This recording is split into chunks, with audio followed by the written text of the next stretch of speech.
As it turns out, Mom was right. You do have to eat your meal before you get dessert. But Mom didn't fully understand how right she was until a group of people with type 2 diabetes were studied to see how the order in which they ate food affected their blood sugar levels. In this video, I share the results and show you how you can use this simple strategy to improve your insulin sensitivity at every meal. First off, I am aware that this video is going live on Halloween, which is one of the biggest candy holidays here in the US. I am not telling you to eat candy. However, we are all human, and I understand that sometimes we fall short of our best intentions of staying away from candy. If you succumb to temptation, it will be best for your blood sugar and insulin levels to have protein, healthy fats, and vegetables before the candy.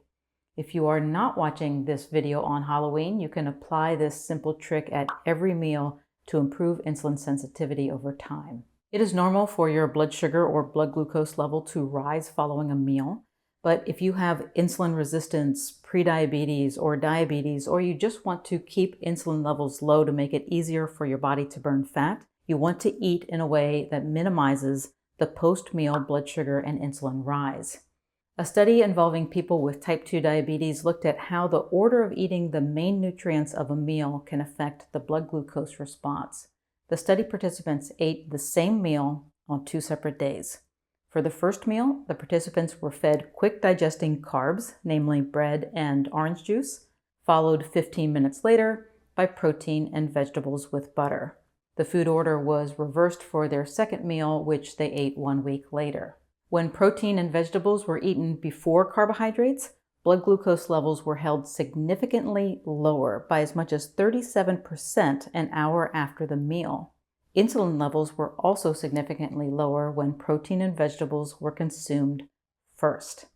The study authors went on to say that the surprising magnitude of the effect of food order was comparable to what would be expected from a drug designed to do the same thing, adding that the reduced insulin excursions observed in this experimental setting suggest that this meal pattern may improve insulin sensitivity. So why did this favorable blood sugar and insulin response happen?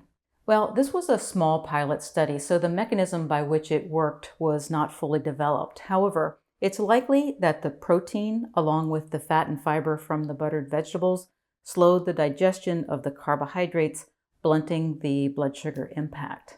So let's take this out of the study arena and apply it to real life. There are 3 ways you can use this knowledge to your advantage. Number 1, if simple or refined carbs are part of your meal, eat them last. Next, if you eat simple carbs, don't eat them alone. Instead, pair them with blood sugar stabilizing nutrients like protein, fat, and fiber. Third, rein in your refined carb intake.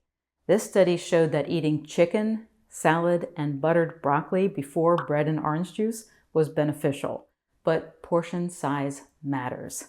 The meal in the study paired 55 grams of protein and 16 grams of fat with 68 grams of carbs. You need to be conscious of your carbohydrate intake. Eating too many refined or simple carbs at a meal or doubling up on dessert because you eat it last is not the message. You can easily override the benefits. And I can't let this video come to a close without sharing that for the most effective insulin sensitivity boost, ditch the refined carbs altogether. Your body does not need cookies, cakes, and candies to survive, and a hamburger can be eaten without a bun. In fact, if you give it a try, you might be surprised at how much better your stomach feels after eating the bunless burger. You know, we are all human and have our moments, but avoiding refined foods and following a low-carb diet is such a satisfying way to eat and live. But it does require you to shop differently, and the first step is knowing which foods are low-carb. I have a free list of 100 low-carb foods that you can download today to get started. You'll find it by going to drbeckyfitness.com/low-carb food list or clicking on the icon below or the link in the description area. Thanks for watching. Please click the subscribe button before you go. Have a great rest of your day.